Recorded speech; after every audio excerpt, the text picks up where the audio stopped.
아멘. 잘 계셨습니까? 정말 잘 계셨습니까? 웃는 얼굴로 이렇게 저를 좀 봐보십시오. 잘 계셨나 안 계셨나. 잘 못 계신 분들이 좀 계시던데 예배 전에 보니까. 자, 우리 성찬 헌금을 나눠주신 두 분께 감사드리고요. 바로 좀 시작을 하도록 하겠습니다. 지난주에 좀 이렇게 스케줄대로 말씀을 전하고 이번 연도를 끝을 낸다고 이렇게 말씀을 드렸습니다. 오늘 주제는요, 성령님을 따라 산다는 것. 그래서 메인 구절은 마태복음 4장 1절에서 4절을 좀 보고 하려고 하고요. 우선 여러분들에게 사진을 하나 좀 보여드리면서 시작을 좀 하도록 하겠습니다. 혹시 이 드라마를 보신 적이, 저는 어렸을 때 굉장히 열심히 봤던 드라마입니다. 제가 초등학교 때인가? 이거 혹시 이거 여기 상빈이, 여기 저기 시영이, 여긴 모르지? 우리 때 미드야. 우리 때 미드. 굉장히 긴 시간 동안 TV에서 방영이 됐었고요. 한 10년 정도 방영이 됐었답니다. 미국에서는. 우리나라는 몇 년간 방영됐는지는 모르겠지만 하여튼 일요일마다 저 음악을 들으면서 이렇게 굉장히 기분 좋아했던 드라마였던 걸로 기억을 하고 있습니다. 그래서 제가 저게 왜 기분이 좋았을까 좀 생각을 하다가요.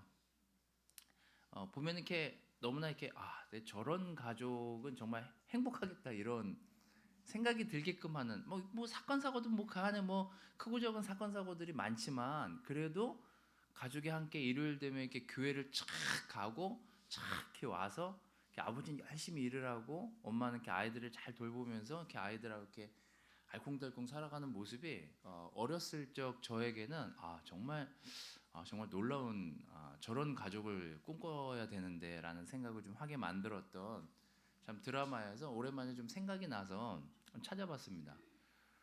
근데 저 남편 되시는 분은 91년 50세에 사망을 하셨더라고요. 일찍 돌아가셨어요. 그리고 그 옆에 제가 제일 롤모델로 삼았던 저 어머니는 3번이나 이혼을 하시고 지금 혼자 사시고 드라마랑 이게 다 결말이 틀리더라고요. 그래서 실망을 했어요. 지난주에 문득 생각이 나가지고 막 찾아봤는데 좀 실망을 했어요. 그리고 이렇게 삶에 이렇게 우여곡절이 많다는 생각이 들었습니다. 뭐 나머지 이렇게 세 아이는 찾아보지 않았지만 저 머리딴에는 지금 이제 혼자 사시면서 저보다 5살 누나예요. 저분이 지금 5살 누나인 상태로 지금 무슨 어디 의원 선거를 나가서 뭐 어떻게 됐는지는 모르겠어요. 자료를 찾아보니까 15년인가 16년도까지밖에 이렇게 자료가 나와 있지 않더라고요. 근데 제가 이제 이걸 보면서 이제 그 성령님을 따라 산다는 거하고 무슨 연관이 있을까 생각해 봤는데요. 우리는 이렇게 행복한 것들, 가족이나 어떤 것들을 이렇게 잘 이렇게 좀 잘 이렇게 꾸려서 가길 원하는데 이게 생각만큼 쉽지가 않아요. 가정을 꾸려서 사시는 분들은 아실 거고 또 아이를 키워보신 분들은 아실 거고 결혼한 지 얼마 안 되신 분도 아실 거고 결혼을 하려고 하시는 분들도 아실 거예요. 결혼해 가는 과정도 사실 쉽지가 않아요. 상대를 만나는 것도 굉장히 어렵습니다, 이게. 근데 결혼을 해서도 어려워요. 생각보다 이게 쉽지가 않습니다. 근데 이제 이게 자녀를 낳으면서 점점 분열이 이게 뭐 정신적인 분열뿐만 아니라 여러 가지 복합적인 것들이 찾아오면서 행복과는 굉장히 멀어지는 현상들을 이렇게 가끔 경험하게 되는데요. 가끔씩 저한테 목사님은 되게 행복하시겠습니다라고 이렇게 저한테 얘기하면 저도 굉장히 부담스러울 때가 있어요. 여러분 저도 그렇지 않을 때가 있거든요. 우리가 이렇게 꿈꾸지만 그 꿈처럼 좀처럼 되지 않는 일들을 우리는 삶에서 많은 이렇게 경험들을 하면서 겪게 되죠. 그래서 우리가 성령님을 따라 사는 것이 얼마나 중요한 것인지를 한번 배우고 정리하고 넘어가야 되겠다라는 생각이 좀 들었습니다.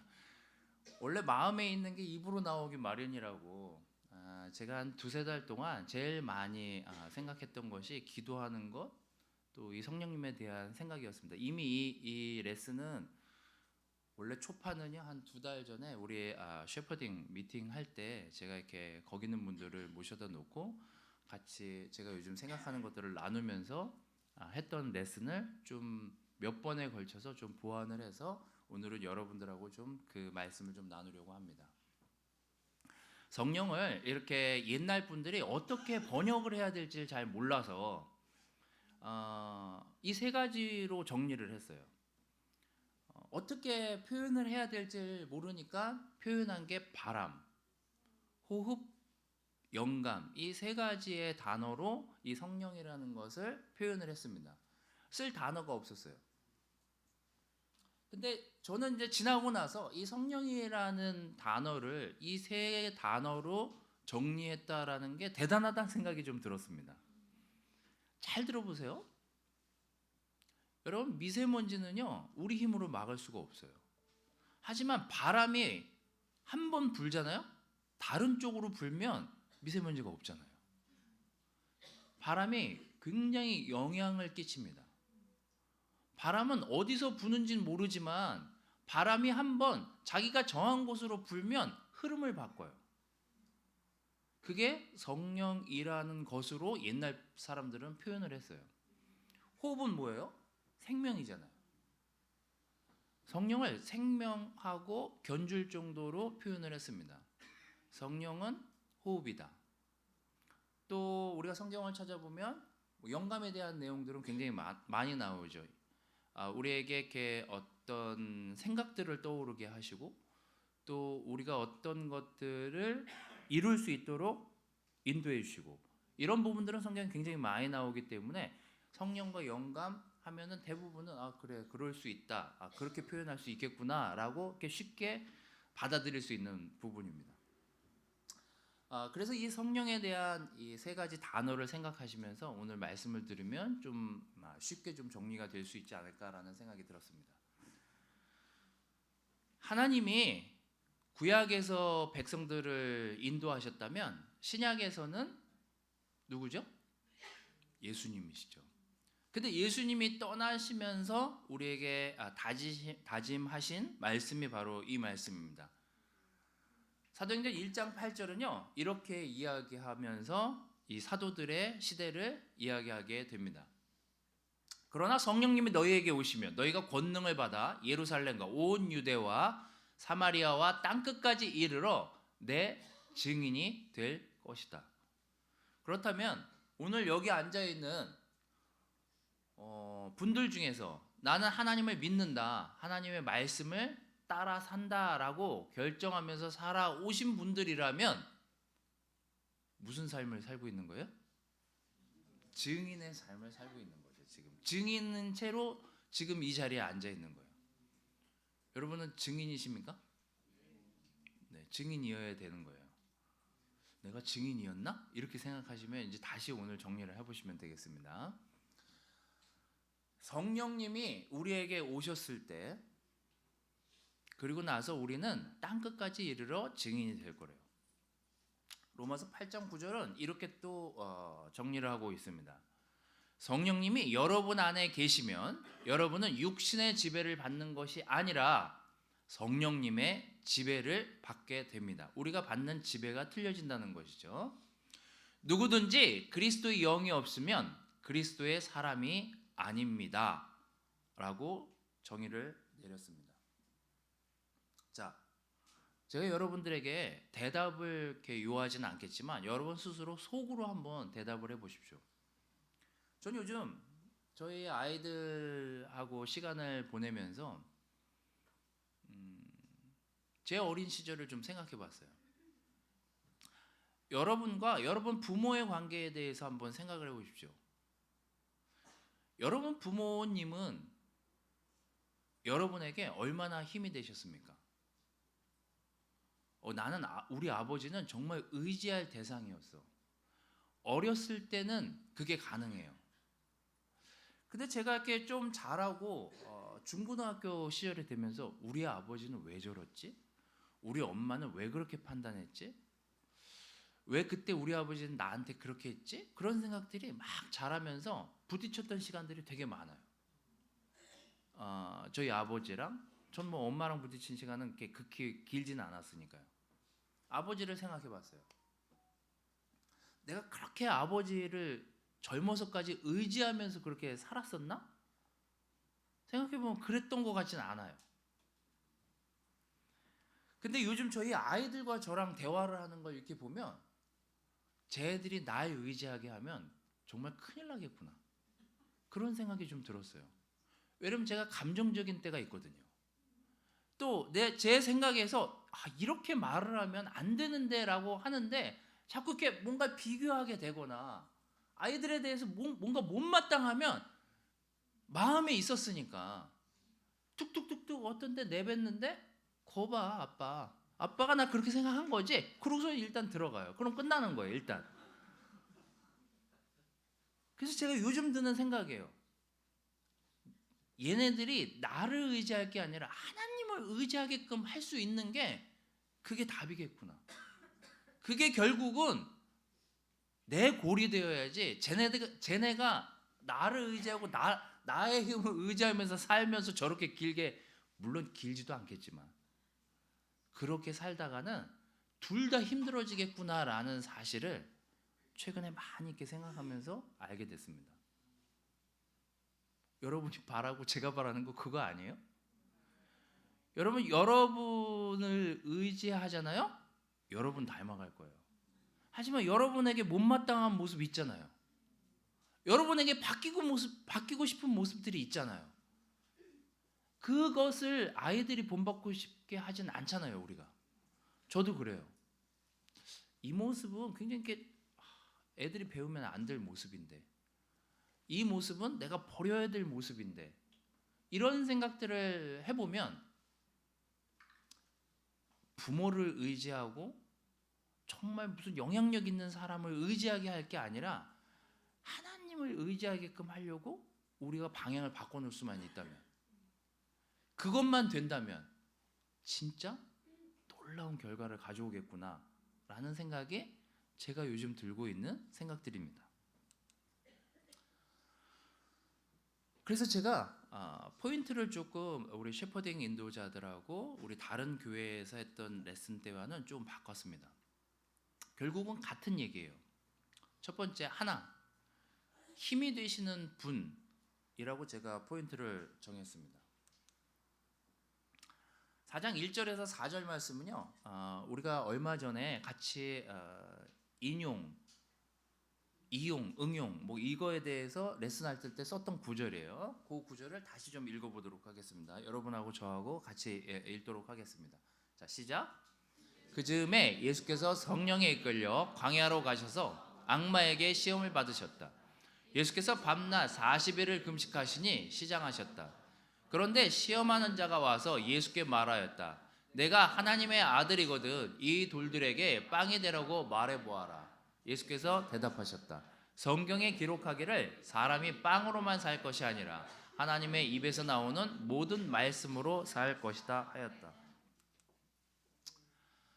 성령에 이끌려서 예수님이 어디론가 가십니다. 굉장히 필요가 많았을 시기였고 또 필요가 있을 수밖에 없는 상태였어요. 왜 그러냐면 배고프셨고 40일간 모든 체력을 소진하신 상태에서 광야, 아무것도 없는 땅에 있으셨으니까요. 근데 성령님에 이끌려서 광야로 가셨습니다. 아까 우리 인서영님이 제자된 지 11년 그리고 100살까지 사셔야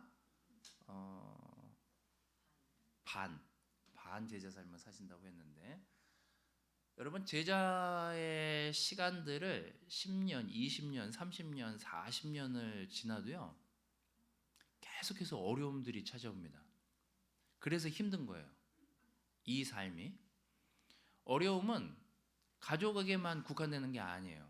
뭐 재정적으로 어려워질 수도 있고 뭐 삶에서 여러 가지 문제들을 겪게 됩니다. 근데 성령이 이끌어요. 중요한 건 이전에는 나 혼자 그 문제들을 해결하느라 시간을 보냈는데요, 중요한 건 성령에 이끌려서 예수님이 광야로 갔다는 게 더 중요한 거예요. 만약에 예수님 혼자서 그 시간에 홀로 광야에 남겨졌다면 예수님 더더욱 힘드셨을 거예요. 근데 여기 나오는 4장 1절 첫 구절은 이렇게 얘기해요. 성령이 예수님을 이끌고 광야로 가셨다고요.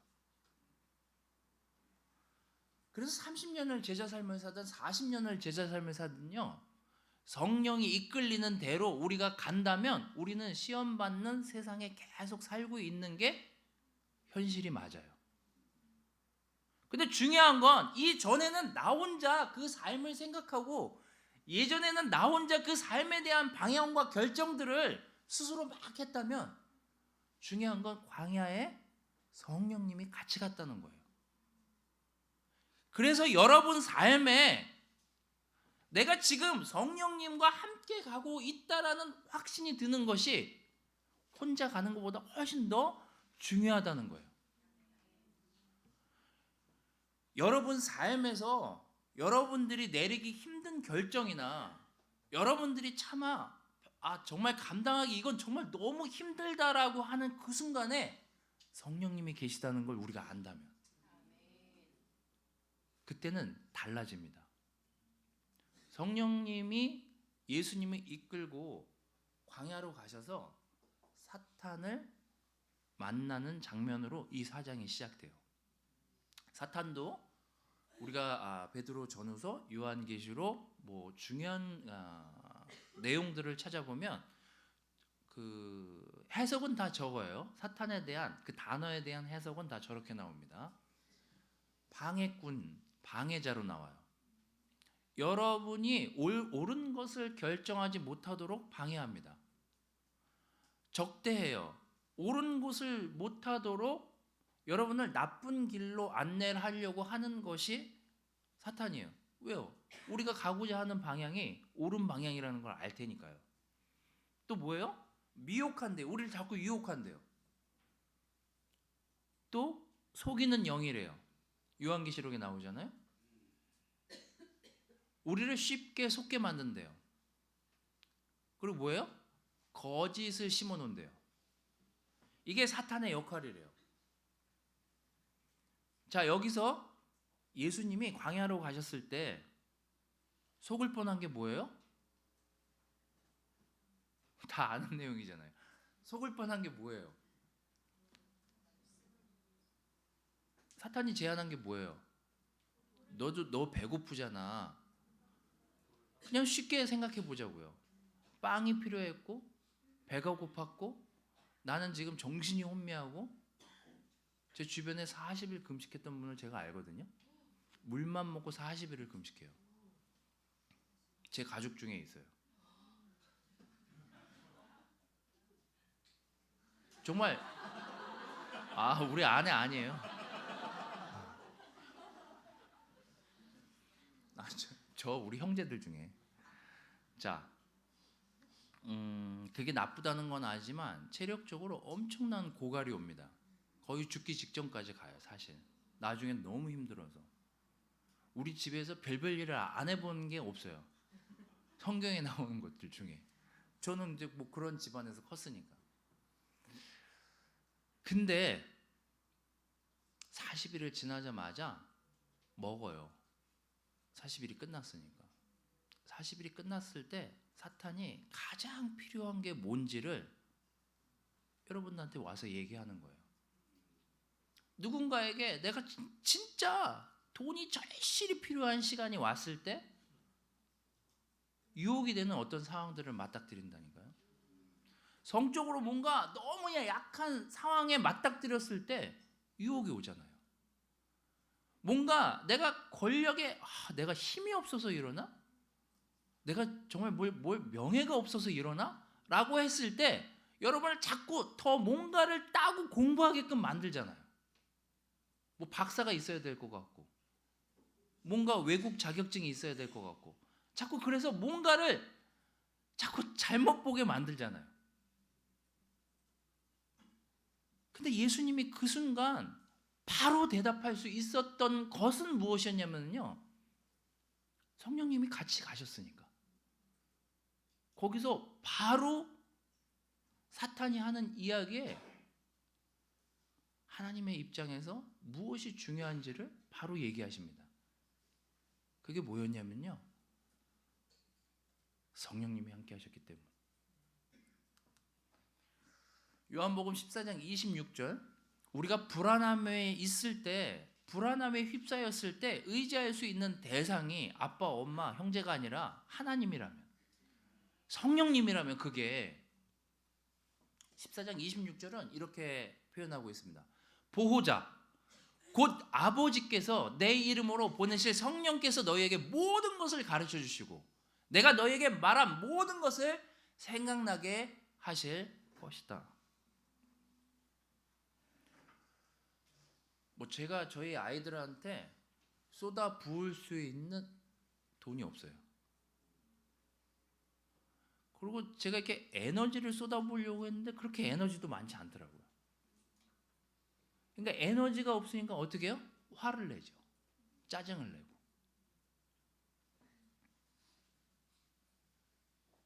그런데 이 아이들이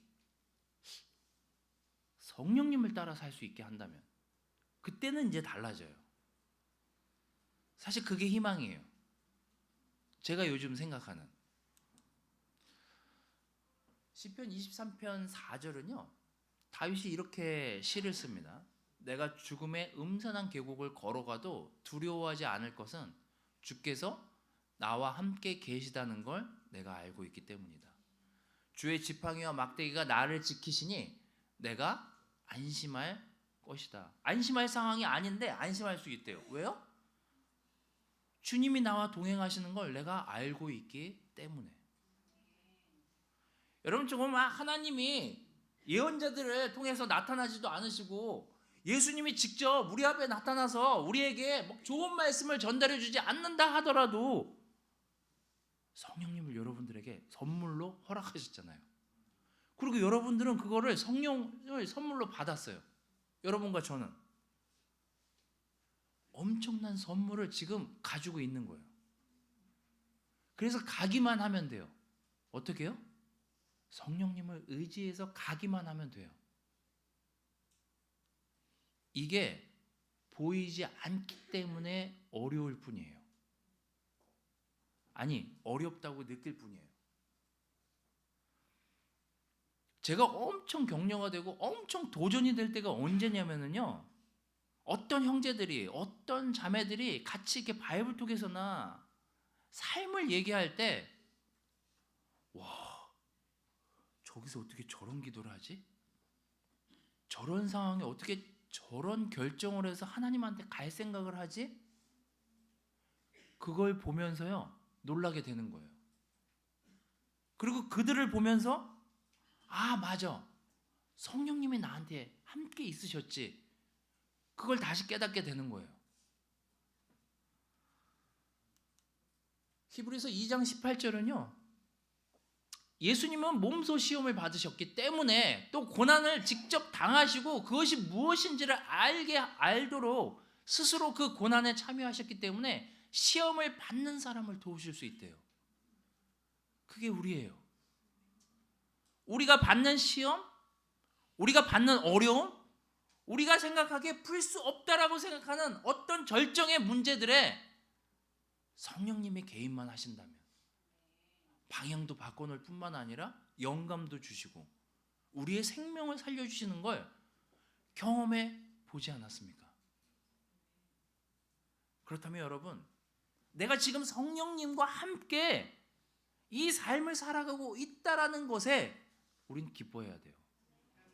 아니, 11월까지 내가 성령님이 함께한지 몰랐어 라고 한다면 이 남은 12월만이라도 내가 성령님이 함께하신 그런 삶을 살려고 결정했던 사람이었지, 내가 다시 바꿔야지 가 가능한 게 성령님이 우리랑 함께 하신다는 의미예요. 그래서 우리는 사실 격려되는 삶을 살아야 돼요. 여러분, 두 번째는요, 변화되는 삶을 우리가 느끼고 살아야 되는데요. 4장 4절. 아까 하나님의 그 성령에 이끌려서 광야로 갔을 때 사탄이 내가 너한테 정말 좋은 걸 다 줄게. 대신에 이 돌을 떡이 되게 만들어봐 라고 했을 때 예수님이 인용하시면서 뭐라고 얘기하셨죠?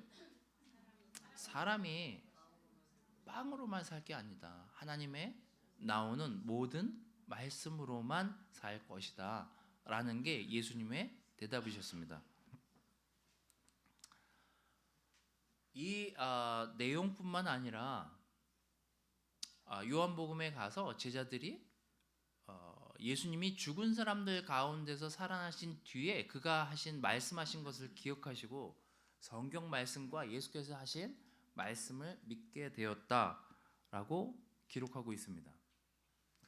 말씀이 떠오르게 하는 건 우리가 성령님과 함께하고 있을 때 굉장히 중요한 일 중에 하나예요. 제가 지난주에도 말씀드렸지만 말씀을 읽고 기도하는 거에 대해서 말씀드렸지만요.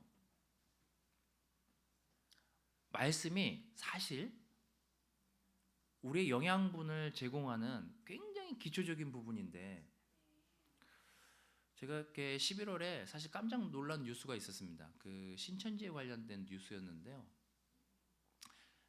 성경 공부를 7개월을 하는데 그 중에 한 3개월은 그 총수인 이만희 씨에 대한 이야기를 절대 꺼내지 않는데요. 그리고 성경 구절을 외우게 한대요. 졸업을 하려면 200개의 구절을 암기를 해야 된대요. 근데 이번에 졸업한 사람이 10만 몇천 명이에요.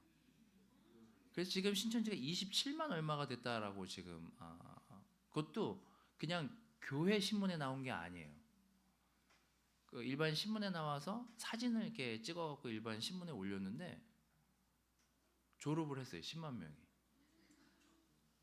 그래서 엄청 이만희 씨에 대한 얘기를 떠나서 저 스스로 도전이 됐던 건 거기 그 나오는 연구소 소장이 그 캐톨릭 그 무슨 주교인가 뭐 되시는 분이었는데 천주교에서도 그렇게 데리고 간대요. 그래서 이제 천주교에서 왜 이 교단을 신천지 이 집단을 조심해야 되는지를 막 설명하는 걸 제가 들었어요. 근데 어느 날 이 연구소에 어떤 여학생이 찾아왔대요. 요한계시록을 21장까지 외우고 와서 거기서 이제 막 읊는데 자기가 하나 느꼈대요. 저도 똑같은 걸 느꼈어요. 정말 대단한 열정이다. 여기 믿는 사람들을 데리고 가기 위해서 성경 구절을 200개뿐만 아니라 성경을 달달달달 외우고 설명할 수 있게끔 가르친다는 게 저는 더 놀랐어요, 사실. 그래서 제가 여러분들한테 좀 한번 질문 좀 해볼까요? 우리가 아는 구절이 몇 개나 있는지 이렇게 막 찔르면 이렇게 아는 구절 얘기할 수 있어요? 제 눈은 이럴 때 이제 우리가 피하게 되잖아요. 우리가 이럴 때 눈을 피하잖아요. 왜? 시킬까봐. 한번 생각해 보세요. 그러고 나서 떠올려 봤어요. 나는 몇 개나 외우고 있지? 난 시편 119편도 외우다 포기했는데 막 이런 생각이 막 드는 거예요, 제가. 어쩌면 그 어떤 사람을 보호하기 위해서 말씀을 그렇게 외우게 만드는데 성령님을 따라 살고 가족을 하나님께 인도해야 되겠다라고 생각했던 우리가 그래도 말씀을 읽고 반응할 줄 알고 말씀을 읽고 자꾸 훈련할 줄 알고 말씀을 읽고 자기 삶이 어디쯤 있는지는 돌아보고 판단하게끔은 우리가 돼야 되는 거 아닌가? 그게 변화의 시작 아닌가라는 생각을 하게 했습니다. 여러분, 예전에 저희 교회 성경 공부는요 타의 추종을 불허할 정도로 굉장히 주변에 있는 사람들에게 영향력을 줬던 프로그램이었어요. 전 지금도 그 말씀의 확신을 믿어요. 왜냐하면 제가 성경 공부를 처음 하고 교대에서 6시간 정도를 같이 형제들이랑 밥을 먹고 12시 몇 분 정도 헤어졌거든요. 사무실에 왔는데요. 정신이 혼미했어요.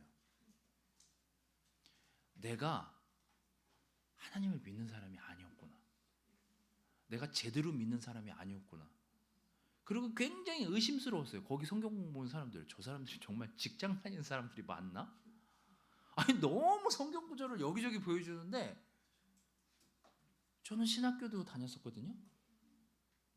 근데 너무 제가 모르는 구절들을 막 보여주는데 제가 사실 굉장히 깜놀, 굉장히 혼란스러웠어요. 사무실 가서 비참하기도 했고 초라해 보이기도 했고 내가 정말 말씀을 내 방법대로만 생각하고 이해했구나. 말씀이 정말 놀라운 거였구나. 말씀이 정말 많은 변화를 주는 그 기초였음을 내가 몰랐구나. 그래서 제가 그날 사무실에 와서 가슴이 콩당콩당 거렸어요. 아, 내가 다시 결정하라고 하나님이 저 사람들을 보내셨나 보다. 그래서 바뀌게 된 거예요. 그래서 빨리 공부하게 된 거고. 말씀은요, 막 수많은 책보다 사람을 한순간에 변화시켜요. 우리가 겪어봐서 알잖아요. 그래서 여러분, 말씀이 얼마나 우리 삶에 변화를 줬었는지를 기억한다면 지금 우리는 말씀을 소홀히 할 수 없는 삶을 살아야 돼요. 하나님으로부터 오는 모든 것, 이 4장 4절의 옛날 원래 성경에 보면은요, 모든 말씀으로 번역된 게 아니라 everything, 하나님으로부터 오는 모든 것으로 기록이 되어 있습니다.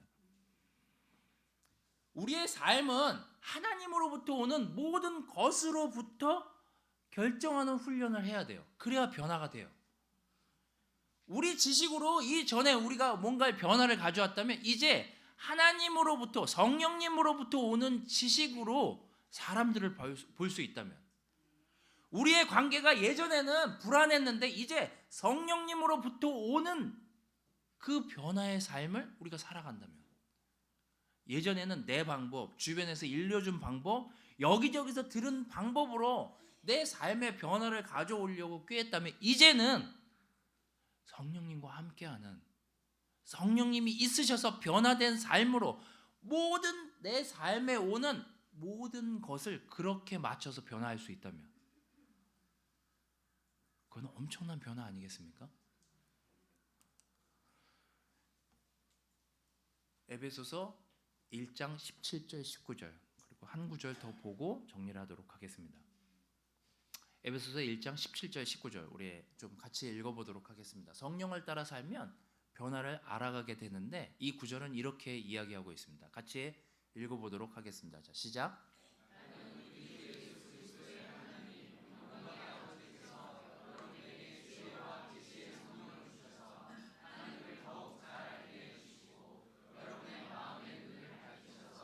부르심을 받은 여러분의 희망이 무엇이며 성도들이 하늘나라에서 받게 될 영광스러운 축복이 얼마나 풍성한가를 알게 해주시고 또 믿는 우리 속에서 강한 능력으로 역사하시는 하나님의 권능이 얼마나 큰가를 알게 하시기를 기도합니다. 너무 놀라운 구절 아닙니까? 하나님이 여러분에게 지혜와 계시의 성령을 허락하신다면 하나님을 더욱 잘 알게 해줄 뿐만 아니라 마음의 눈을 밝히게 해주신대요. 희망이 무엇인지 알게 될 거고 성도들이 하늘나라에서 받게 될 영광스러운 축복이 지금 살고 있는 이 축복보다 얼마나 더 큰지를 알게 해주신대요. 이게 성령님이 우리와 함께 했을 때 우리가 깨닫게 되는 현상이라는 것입니다.